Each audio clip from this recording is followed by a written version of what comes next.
নমস্কার বন্ধুরা, আমার সকল দাদা এবং দিদিদের শুভ সকাল জানিয়ে আজকের একটা নতুন ব্লগ শুরু করতে চলেছি এবং আমি আশা রাখছি আমার দাদা এবং দিদিদের এই ব্লগটি অবশ্যই ভালো লাগবে। যে সকল দিদি ভাই এবং দাদা ভাইরা কোয়েলকে প্রথম থেকে সাপোর্ট করে যাচ্ছেন তাদেরকে আমার অসংখ্য ধন্যবাদ। আপনারা যে কোয়েলকে এত ভালোবাসেন সেটা তো আমি জানতাম এবং এখনও সেটা প্রমাণ পেয়ে গেলাম। তো বন্ধুরা, আমরা কোথায় যাচ্ছি সেটা কোয়েলের মুখ থেকেই শুনে নিন। কোয়েল, তুমি কোথায় যাচ্ছ? ভাই আনতে যাচ্ছি। ভাই কি কোথাও বসানো আছে নাকি? ও, ভাইকে ঘরে নিয়ে যাবি? ভাই তাহলে কি বলবে তুমি গিয়ে? ভাই তুমি যাবে তো? আমি নিতেইছি, চলো। শুধু আমার বাবাকে বাদ দিয়ে আমাদের পরিবারের সবাই এখন চলেছি গোসাই বাবার মন্দিরে পুজো দেওয়ার উদ্দেশ্যে বেরিয়েছি। তাই খুব ভোরের বেলা স্নান করার জন্য সবাইকে প্রচণ্ড ঠান্ডাও লাগছিল, তাই মাঝপথে গাড়ি থামিয়ে সকলে চা খেতে লাগলো। শীতের সকাল আর রোডের ধারে গাড়ি থামিয়ে চা খাওয়ার আমেজই আলাদা।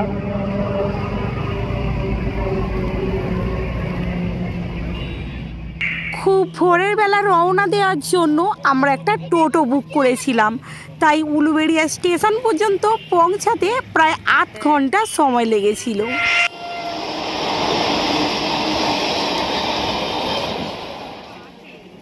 সো ফাইনালি আমরা পৌঁছে গেলাম স্টেশনে, আর দাদা গিয়েছে টিকিট কাটতে। সো গাইস, এখন আমরা পৌঁছে গেছি উলুবেড়িয়া স্টেশনে। এরপর পাঁশকুড়ার লোকাল ধরে পৌঁছে যাব আমরা খিরাই। তো সেখানে গিয়ে আপনাদের সাথে দেখা হচ্ছে। পড়েছি স্নেহা, কি চিন্তায় পড়েছো তুমি? হ্যাঁ, ট্রেন কখন আসবে? কোথায় যাবে আজকে? খিরাই যাবে। আচ্ছা, আর তুমি কি খাচ্ছ? কি জেলি? পুরো কম্পার্টমেন্ট ফাঁকা। সো ট্রেন আসার পর আমরা সবাই ট্রেনের মধ্যে উঠে পড়লাম। তো বন্ধুরা, এবার থেকে দেখবেন আমার কোয়েল কতটা দুষ্টু, মানে দুষ্টুমি ঠিক কতটা করে।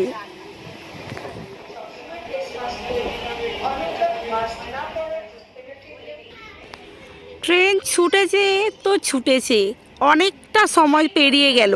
এখন প্রায় কোলাঘাটের ব্রিজের কাছে চলে এসেছে। কোলাঘাটের ব্রিজটা যে কতটা সুন্দর, আপনাদের মধ্যে যদি কেউ না দেখে তো দেখে নিন। আমার বাপের বাড়ি থেকে এই খিরাই যেতে বেশিক্ষণ কিন্তু সময় লাগে না, কিন্তু এই ব্রিজটাকে আমিও প্রথমবার দেখে খুবই আনন্দ পেয়েছি। আর আমি আশা করছি দিদিভাই এবং দাদা ভাইদের আপনাদেরও খুবই ভালো লাগবে। কোয়েলকে তো আপনারা দেখেছেন মাই ভিলেজ লাইফ চ্যানেলে, ও খুব শান্তশিষ্ট, কিন্তু একেবারেই না। এবার থেকে দেখবেন কোয়েলের দুষ্টুমিটা ঠিক কতটা। কোয়েল যে এখানেই দুষ্টুমি করে তা কিন্তু না, কোয়েল রাজস্থানে যখন ছিল তখনও প্রচুর দুষ্টুমি করতো, আর এখানে দুষ্টুমি করলে বাড়ির সবাই মিলে ওকে সামলে নেয়, আর আমি সেখানে হিমশিম খেতাম। ট্রেন যেমন গতিতে ছুটছে, কোয়েলের দুষ্টুমিও সেই রকম গতিতেই ছুটছে, আপনারা দেখুন একবার।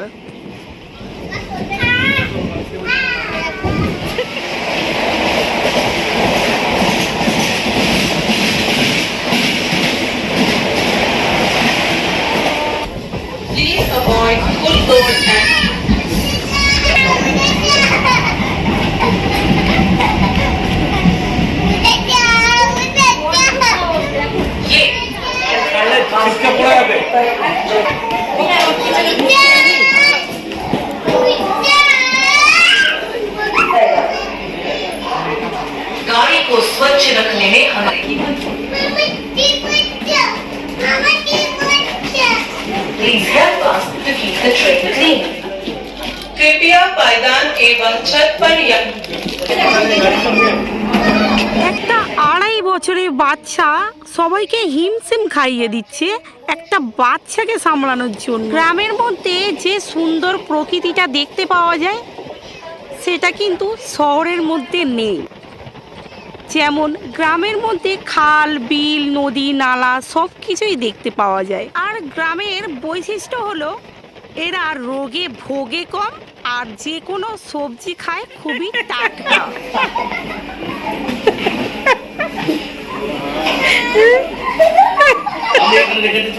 Please avoid footboard and rooftop traveling.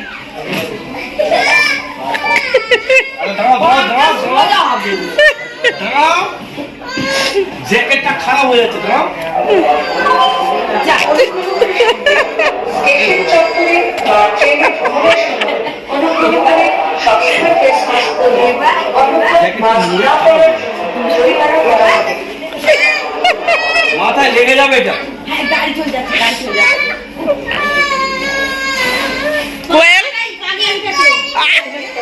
জরিমানা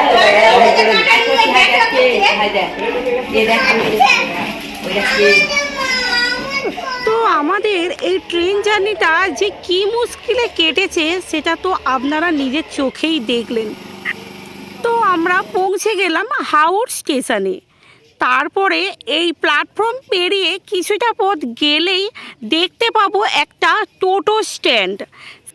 যেহেতু আমরা কখনোই গোসাই বাবার মন্দিরে আসিনি, তাই এখানকার সঠিক রাস্তাও আমরা জানি না। তাই লোকেদেরকে জিজ্ঞাসা করে করেই আমরা অটো স্ট্যান্ডে চলে গেলাম। এখানে একটা টোটো বুক করে আমরা রওনা দিয়েছি গোসাই বাবার মন্দিরের উদ্দেশ্যে। এখানকার পরিবেশ এতটাই সুন্দর যে আমি এক্সপ্লেন করে বোঝাতে পারবো না যতক্ষণ না আপনারা চোখে দেখেন। এই মন্দিরে যাবার আগে একটা স্টোরি আপনাদেরকে শোনাই।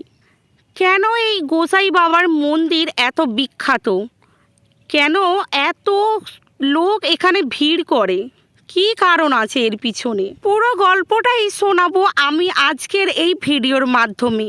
তার আগে আপনাদের কাছে আমার রিকোয়েস্ট, যদি চ্যানেলটিকে সাবস্ক্রাইব না করেন তাহলে এক্ষুনি একটা সাবস্ক্রাইব করে দিন। ফাইনালি আমরা গোসাইজির মন্দির এসে গিয়েছি। মন্দিরটা এই যে সামনের দিকে পড়বে। একটা ডালা নেবো, বাবার মন্দিরে ঢুকবো। আমরা এখানে জানি যে আমাদের মনস্কামনা পূর্ণ হয়, সেই জন্যে অনেক দূর থেকে আমরা এসেছি। চলুন যাওয়া যাক।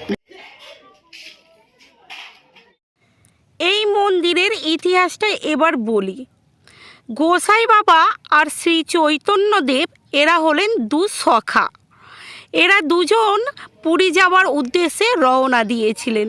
গোসাই বাবার অতিরিক্ত বয়স হয়ে যাওয়ার জন্য পুরী যেতে পারলেন না, কারণ মাঝপথে তিনি অসুস্থ হয়ে পড়েছিলেন। আর শ্রী চৈতন্যদেব বলে গিয়েছিলেন যে আমি পুরীতে যাচ্ছি আর ঘরে ফেরবার সময় আমি তোমাকে নিয়ে যাব। এই বলে চলে গেলেন চৈতন্য মহাপ্রভু পুরীতে, আর গোসাই বাবা অপেক্ষায় রয়ে গেলেন শ্রী চৈতন্য মহাপ্রভুর। পশ্চিম দিকে চেয়ে চেয়ে মহাপ্রভুর আশায় তিনি একদিন মারা গেলেন। কথিত আছে এই মন্দিরে এলে পুত্র সন্তান লাভ করে, তাই এই মন্দিরটা এত বিখ্যাত। যে মায়েদের কোল খালি যদি এই মন্দিরে এসে পুজো দেন, সেই মায়েদের কোল ভরা অবশ্যই হবে। তাই এখানে হাজারে হাজারে মায়েরা ভিড় করে শুধু সন্তান প্রাপ্তির জন্য। এই মন্দিরটা সন্তান প্রাপ্তির জন্যই এত বিখ্যাত। তুই কি খাচ্ছ? আইসক্রিম খাচ্ছ? অনেকটা সময় প্রায় কেটে গেছে, তাই বাচ্চাদেরকে খিদেও পেয়েছে।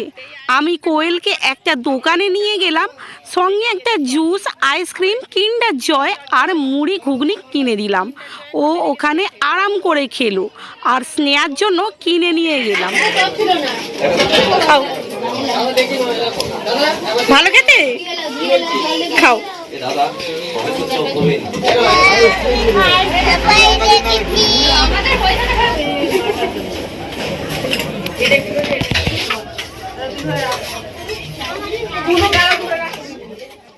এই গোসাই বাবা বাবার মন্দিরটা খুবই জাগ্রত, যে যেরকম মনস্কামনা রাখবে তার মনস্কামনা অবশ্যই সফল হবে। আমরাও তাই অনেক দূর থেকে ছুটে এসেছি আমাদের মনস্কামনা পূর্ণ করার জন্য। এই মন্দিরে দু ধরনের ভোগ পাওয়া যায়, এক হলো চিঁড়ের ভোগ, দুই হলো ফলের ভোগ। কথিত আছে চিঁড়ের ভোগ নাকি গোসাই বাবা রোজ খেতেন, তাই সকল মায়েরা চিঁড়ের ভোগই গোসাই বাবাকে অর্পিত করেন। আমাদের পুজো দেওয়া কমপ্লিট, তাই মা ভোগ নিয়ে চলে এসেছে। এখানে আমাদের ফলের ভোগ এবং চিঁড়ের ভোগ দুটোই ছিল, কারণ একটা হলো আমার বৌদির পুজো আর একটা আমার দিদির পুজো। প্রথমে পুকুরে স্নান করে তারপরে এই গাছটার উপরে লাল সুতো বেঁধে মনস্কামনা জানাতে হয়। আর যদি মায়ের মনস্কামনা পূর্ণ হয় তখন এখান থেকে গোসাই বাবার মূর্তি কিনে নিয়ে পুজো দেয়। যেহেতু আমাদের পুজো দেওয়া কমপ্লিট হয়ে গেছে, তাই কোয়েলের সাথে মা একটু মস্তি করছে। আর কোয়েল বায়না করার কারণে এই গোসাই বাবা ঘরে নিয়ে যাচ্ছি পুজো করব বলে। আর কোয়েল বায়না করলো এই পুকুরে একটু স্নান করার, তাই মা হালকা করে কোয়েলকে স্নানও করিয়ে দিল। এখানে দুপুর 2টো পর্যন্ত দোকান এবং মন্দির দুটোই খোলা থাকবে, তারপরে আর কোনো জিনিসই দেখতে পাবে না। তাই আমরা ঘর থেকেই খাবার দাবার করে নিয়ে এসেছিলাম এবং ওখানেই সবাই ভাগাভাগি করে খেলাম। তো বন্ধুরা, আমাদের পরিবারের সবাইয়ের পুজো দেওয়া কমপ্লিট, এবার এখান থেকে সোজা বাড়ি চলে যাব। তো আপনাদের কাছে একটাই রিকোয়েস্ট রইল, আজকের ব্লগটা যদি ভালো লাগে তাহলে অবশ্যই একটা লাইক করবেন, কমেন্ট করে জানাবেন, আর সঙ্গে একটা সাবস্ক্রাইব করতে ভুলবেন না। আবার নিয়ে আসবো কোনো অন্য ইন্টারেস্টিং ব্লগ নিয়ে। ততক্ষণ পর্যন্ত আপনারা ভালো থাকবেন এবং সুস্থ থাকবেন।